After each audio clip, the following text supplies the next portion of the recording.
Everybody, Jason Cutter here. Welcome to the Authentic Persuasion Show. I'm super excited because this is season 7. Part of it is fascinating to think about 6 previous seasons of the show. And this season, I am so excited for the conversations that I'm going to be having with my guests and the value that we're going to bring out and what that's going to mean for listeners and viewers of the show. Just so you know, my mission is to help fill the world with authentic persuaders.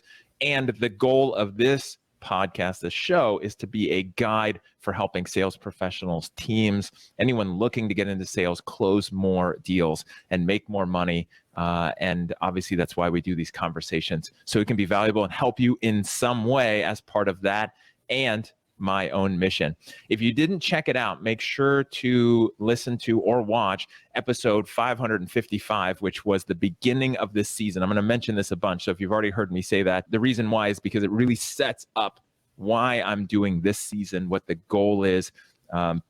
The fact that my focus is to have conversations with professional sales educators, program directors, and people like my guest today, who I'm super excited with. He was one of the first professors I talked to when I got exposed to this whole world of professional sales. And so today I have with me Professor Thom Coats from Middle Tennessee University's Center of Professional Selling. A little bit background on him in his own words. He helps students prepare for their career in the business world and also helps businesses connect with their students in a very competitive market. He leads the Center for Professional Selling at MTSU, professionals, sales and selling, management, training students to hit the ground running in sales organizations. What I love most, and this will probably come up in our conversations, is that he came to a teaching role with a long, I won't say how long, it's up to him if he wants to, background in sales that includes some fascinating companies and products. For example, he worked for the U.S. Chamber of Commerce as a field sales rep. I didn't even know that was a thing. Professor Thom, welcome to the Authentic Persuasion Show. Nice long intro. All right, so I got to ask, what does a field sales rep do for the U.S. Chamber of Commerce? It's a cold call straight down the road and inviting people to become members of the lobby. If you can do that, then you can do anything. My territory when I was doing that type of work was northern Mississippi. And North Mississippi at that time was renowned for furniture manufacturing. And I would literally roll down the window, drive down the gravel road, and listen for nail guns. The sound of a nail gun travels for miles, and I would follow that sound until I found the place where this business existed and go find a new member. Wow, that's awesome. And to think about that and the transition, which we'll obviously talk about. So people checking out the show and listening, this is part 1 of what's going to be a 3-part conversation with Professor Thom and myself. And the focus of this first part is authenticity, right? In the authentic persuasion framework. And so for you, let's start. How did you get here? Obviously, that was one part of your journey, but how did you get from getting into sales to now leading and teaching the future of sales? That's a really interesting question. Let's condense it down to a couple of phases in life. When my wife and I graduated at Mississippi State University, we went down into Natchez, into our professions. Did not enjoy the city of Natchez, so I took the first job that got us back home to Starkville, Mississippi, which for me happened to be law enforcement, which amazingly is wonderful training for sales. Because either you have the ability to get people to do things that they would rather not, or you have to fight all day long. And it's easier to persuade them. So I had a great reputation of being that particular police officer that could get things done that way. Unfortunately, law enforcement pay does not meet the bills when you have 3 small children. I had the opportunity to go into sales, and it was amazing. My first year, I actually made twice the income that the mayor of the city that I worked at. Sales is amazing. Sales can help you change a family tree. It's incredible. So from there, I went from my first segment of sales was cold calling. The next segment was solutions-based sales. And then the final segment over 25 plus years was more of a consultant role. So I've done the entire gambit from making sales presentations on the hood of a pickup truck to sitting in a big conference room with multi-year, multi-million-dollar deals on the table. So I have the spectrum of success and failures to share with the students. The way that I came to the university was that they invited me one day to come speak during the Ethics of Business Week. And I said, okay, so I did that. Apparently I did not suck at it because they invited me back. And I enjoyed it so much because the students just leaned in and listened. And they wanted real world. After, a few years of doing that, I told the folks at the university at MTSU, I said, hey, when I get ready to retire, I would love to be an adjunct professor. And they said, okay, you need to have your MBA to do that. Do you have that? I said, no. So I went back to school in 2017 and earned my MBA. I was in a great position in life because we had grown, married children, but no grandchildren yet. And so had that awkward position in life. So I went back, earned the degree, let the university know. They said, hey, come talk to us. I said, I'm not old enough to retire yet. I'm still not old enough to retire yet. And also adjunct professors, that's not a lucrative income. That's more of a part-time job. And they said, no, this is a full professor. I said, okay. So I kept talking to them. And I'm actually the director of the program, the Center for Professional Selling, and a full professor that teaches professional selling and advanced selling. And also I do the internship classes. It's amazing. And they pay me to do this. I love it. Because this first segment is focused on authenticity, not just where do you see authenticity fitting into your success in sales, but even a bigger scale is from where you started in sales and maybe what you thought it was or what you were taught to do to be successful versus where you're at now and what you're teaching to your students is a very loaded, big question. But where have you seen that either change or yourself change with something like being authentic in a sales role? Quite frankly, if you're not authentic in the sales role, then you will not be successful. Being fake in a sales role is not going to work out in the least bit. You have to represent yourself and your company and do it in a manner that is real, do it in a manner that is believable, that you believe in it. So how can you encourage someone else to believe in a product or service that you don't believe in? You have to have that authentic belief in that. There's some sayings that I share with my students about that, but the whole thing comes down to that human-to-human sale. You've heard of B2B sales and B2C sales, and those are real terms that actually aren't significant, but I'm convicted in the belief that it boils down to human-to-human sale. And it doesn't matter if I'm on that hood of the pickup truck or in that boardroom, as long as I connect with that other human in a real manner, authentic way, then I can make sales and help people. Otherwise, it's just not going to work. And I share that story with my students all day long. Anybody who knows me, and that's why you and I connected, at least from my side, I was like, this is somebody I want to talk to more and have on the show, because that's what I've been saying for the last 12 months is really realizing that concept that it literally doesn't matter. And I get that question all the time. What do you know about this and selling this? And have you ever sold that? It doesn't matter. Like the product matters, but most people know their product. What they don't understand is the human side. And when you're talking about that, because you brought up sharing that with students, where do you see that? Is that resonating with them? Do they believe it? Or do they think sales is something completely different? Like, how does that go with them? It's really interesting. It depends on how they arrived at the class. Entry-level class for the program is a 3,000 level, junior level class. And I have students in there from across the campus. I have students that have declared that they want to be professional salespeople.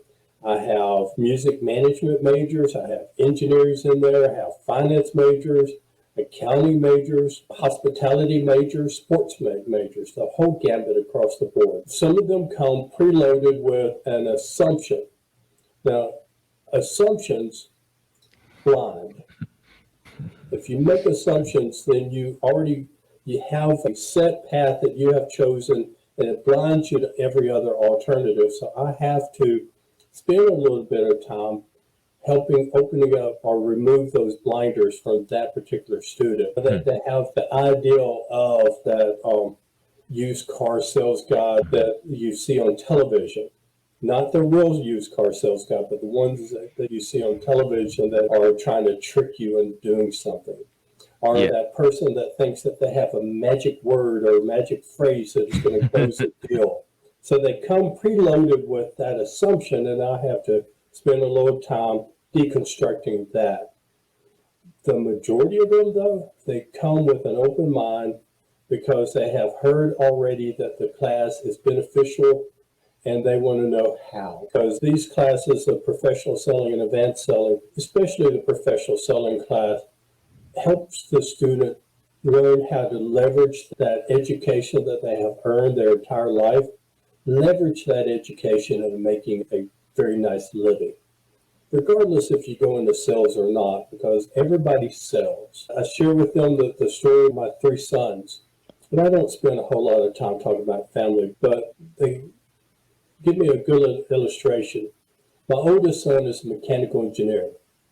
Now, sales guy, mechanical engineer, 2 ends of the spectrum, most people would assume, but they're wrong.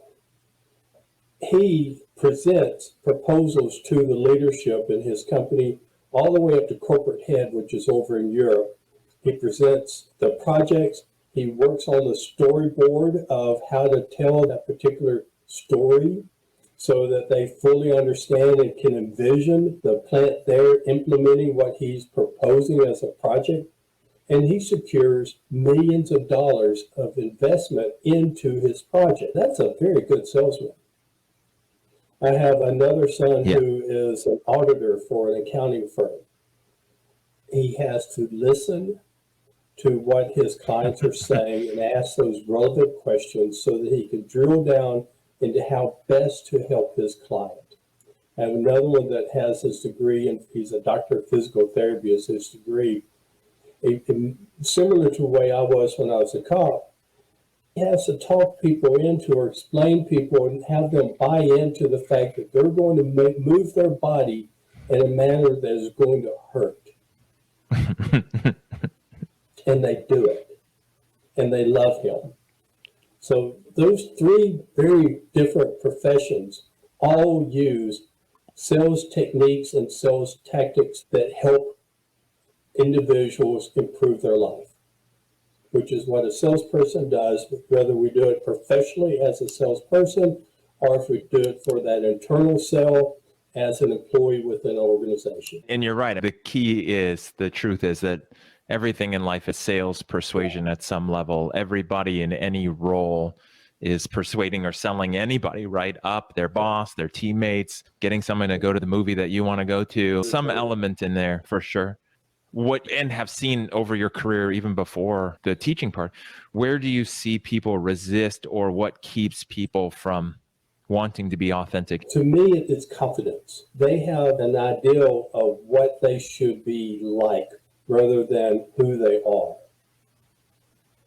And so they have this vision that because of their position, their job title, that they're supposed to be a certain type of person and conduct themselves in a certain manner and dress a certain way and say things and use appropriate wording and everything. And quite frankly, the person at the other side of the table, they don't care about all of that. They would rather you be a real human being with them and be able to use language and gestures, process that is human, not scripted by a preconceived notion. So the fear of not having confidence enough in your own abilities and your own understanding of your product and services will force you into behaving and acting in a manner that is incongruent with who you are as a person. Does. And I can totally see that, because if people don't have confidence in themselves, they're going to try to play the part that they think they're supposed to play in order to be successful. Fake it till you make it. And I have said the same thing just because we all heard it and say it. Truth is, in sales, you don't need to fake it. Sales is very similar to being in school. Do your homework. If you do your homework, when it comes time for the exam, you're going to be okay. A sales call, a sales conversation is the exam. Have you done your homework? Yeah. And it's similar to sports too, right? Because let's say in professional sports, the time that you see on the field or on the court is a fraction of that person's sports time, and the practice and the drills and the workouts and the mental and the physical. And so if you do enough of that other stuff, when the game happens, you can just trust on what you've got, and then that will happen. You don't have to think about it or fake it or worry about it in that moment, for sure. We are very fortunate at MTSU to have what's called a sales lab. Very few universities have a sales lab. And it's more than just a room with a desk and a couple of chairs and a camera and a microphone. It's so much more than that. But we leverage that room over 450 times a semester. And when I start introducing that idea to the students about conducting role plays and using that facility in the various role plays, I use that very same example that you did about sports. There's no way that you can know where to go when you're doing the play unless you have done it numerous times. We have a big music department at MTSU, so I ask them how many of them play instruments and how often do they practice the piece that they're going to perform. And they fully understand that just showing up and spewing things out as a salesperson is not going to be overly successful. But if you do your homework and practice that ahead of time, practice that sales conversation, practice using the language that you need to use as far as the terminologies for what your industry needs, then it'll be okay.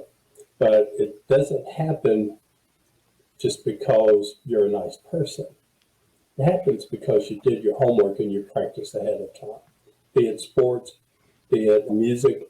And one of the things I wanted to ask you about was, how do you build that and support that authenticity in the students in the future of sales, in anybody in sales who's looking at it or in a role? And it sounds like the key is that confidence comes through practice, trusting in yourself, not having to think in the moment about what you're going to do, because you can rely on that. How do you, is there anything else that you do to help people realize that and see that, okay, so if I do this work, right, it will lead to the confidence, which will lead to me believing in myself and it being okay to be authentic? Yeah, I've said that earlier that I have a bunch of sayings that I use for my students, and some of them are appropriate for this conversation, but they all build on each other. The first day of class, I give them the keys to a successful career. If they will show up on time, follow up, and follow through, they will be head and shoulders above the competition. Unfortunately, that's not common today. And then I explain to them what a true professional does. And a true professional in sales is an individual that, or any profession, as a matter of fact, not just sales, but a true professional is an individual that, if they're not the best in their field, they're working toward that goal. The second thing that a true professional does, because there's three things, the second thing that they are part of an organization that helps guide their industry to the point of leadership, because they want to be part of that, forming the destiny of what they do. And the third component is that you're part of a leadership in a nonprofit. Because in sales, we're blessed to be able to make really stupid good money. It would be selfish and wrong not to take part in giving back to our community. So those three things help formulate a true professional. So you show up on time, you follow up, you follow through, you follow the principles of being a true professional, and at all times you are always that servant leader, that go-giver. Have you read the book Go-Giver? Yep. I love this book, and part of it is one of the principles of stratospheric success is being that authentic individual. It's one of the principles of that book. Another principle of the book is that the last requirement of stratospheric success is being humble enough to ask for help when you need it. It's different wording, but that's basically what it is, which is, quite frankly, the hardest thing for any of us to do, to admit that we need a little bit of help. But if you can do those things, always be yourself, be willing to ask for help when it's appropriate, show up on time when you're supposed to, follow up with your commitments, follow through your commitments, and strive to be that true professional. My friend, you should have a very successful career. I love it. I think that's a great way to finish this part one on authenticity. I love that those keys to success, and you're very right, is showing up and putting in the effort and then doing the follow-up, the follow-through, doing what you say you're going to do and then actually doing it. You just do that and you will be more successful than most salespeople out there and then most people in general, if you put your mind to something. So I think that's great. For people who check out this episode, they want to find out more. If you're listening or watching this, you can go to mtsu.edu/professional-selling, and the links will be in the show notes. You can go to MTSU and search for that. Also, Professor Thom Coats on LinkedIn, which is one of the places we connected. Please make sure to connect with him. Check out the program, especially if you're in Tennessee and you're looking for a great sales program. I can't say enough about it. And again, this will be in the show notes and the information will be in there. Thom, I appreciate you being on the show. Excited to continue our conversation in the next segment about persuasion. And for everyone tuning in, I appreciate you being a part of this journey and the goal to shift sales from something that's a dirty word and gross in the world and done in an inauthentic way. And part of the reason why the world doesn't like it, think highly of salespeople, to something that's actually a profession and something the world trusts and seeks out to get help. Until next time, thanks for helping fill the world with authentic persuaders.